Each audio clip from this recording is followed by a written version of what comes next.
Hi, everyone. Thank you for having us. I wish to acknowledge this beautiful, unceded Algonquin territory that we are meeting on today, and I want to acknowledge and thank Elder Commanda for getting us started in a good way. As he mentioned, my name's Pamela Ouart-McNabb. I'm the Senior Program Officer for Indigenous Initiatives at the McConnell Foundation. I am also from Saskatchewan. I was born and raised in Treaty 4.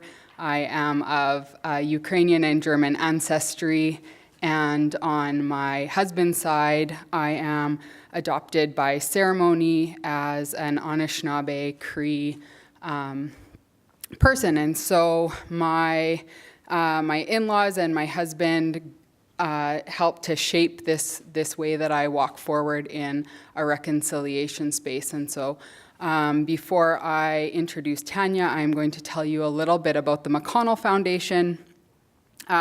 We are an organization that was founded in Montreal in 1937 by J.W. McConnell. Today, we're the oldest and largest private family foundation working nationally in Canada.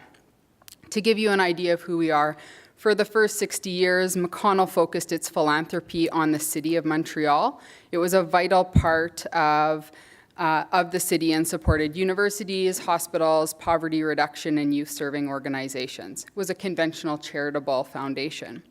In the 1980s, the family decided to expand our impact to all of Canada.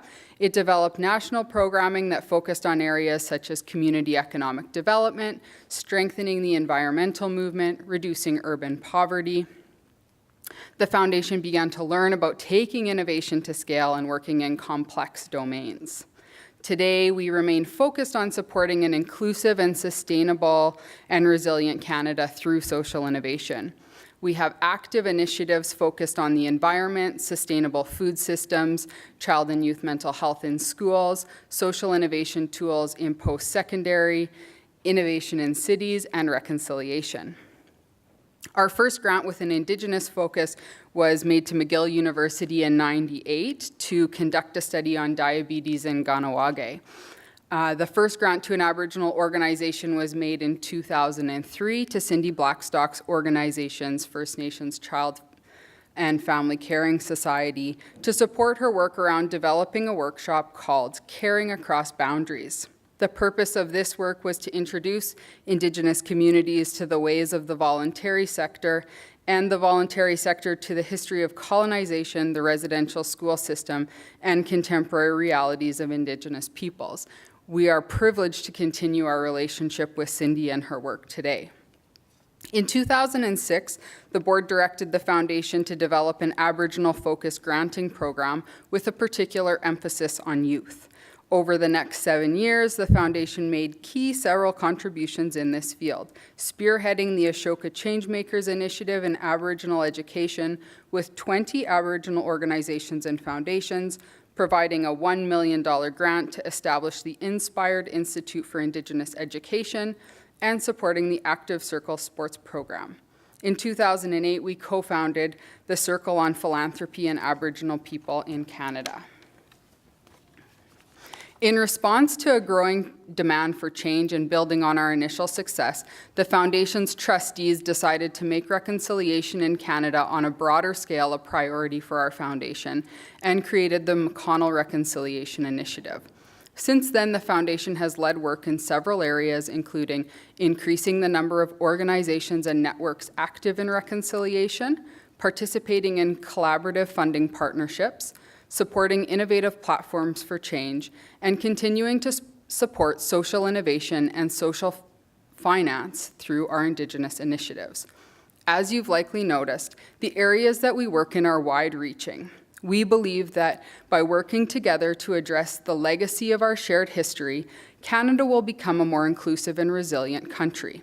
We believe that this can be achieved in part by creating a reconciliation economy. And when I mean a reconciliation economy, I'm not thinking about getting Indigenous people into Canada's economy, but I'm thinking about how we can share wealth and resources and sustainably manage them, and think more, use more Indigenous principles to manage our economy. In the reconciliation space, it's important to us to think about the ways in which we work and support communities to articulate the projects they would like us to work on. We approach well-being holistically. We know that social, economic, and environmental factors all impact health. To give you an idea of some of the work that we do in this space, I'll highlight 3 examples, one in housing, one in education, and one in healthcare systems.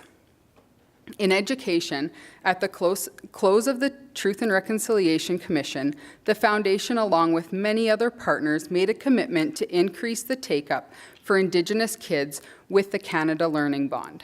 The Canada Learning Bond is a federal financial contribution to a low-income child's RESP of up to $2,000 with no matching requirement. Over the last 3 years, we have supported various projects to pilot this work. This year, we're focused on decreasing the barriers to identification, ensuring children in care have access, and working with post-secondary institutions to develop post-secondary bound identities in Indigenous children and youth. Another important domain is housing in Indigenous communities, as we heard. The Foundation believes more diversity in housing choices is an important objective, and to this end has been supporting the Aboriginal Savings Corporation of Canada, ABSCAN, in its efforts to make mortgage financing more readily available and affordable in Indigenous communities in Quebec. A home is the primary asset of any family and can serve to finance new businesses and new opportunities. ABSCAN is doing its part to make access to the financial products that can lead to home ownership a reality in Indigenous communities in the same manner it's available off reserve. I'd like to acknowledge the presence of Dominique Colleen from ABSCAN, who is in the upstream audience tonight. Finally, we're supporting Healthcare Can to write, Bringing Reconciliation to Healthcare in Canada, Wise Practices for Healthcare Leaders, which will be released in the coming days. The report supports Dr. Alika Fontaine's Winning Great Healthcare debate in 2016 on having healthcare leaders focus on reconciliation. This initiative of the Great Healthcare Debate is where healthcare leaders decide collectively at a conference their focus for the year. And in 2016, they focused on reconciliation.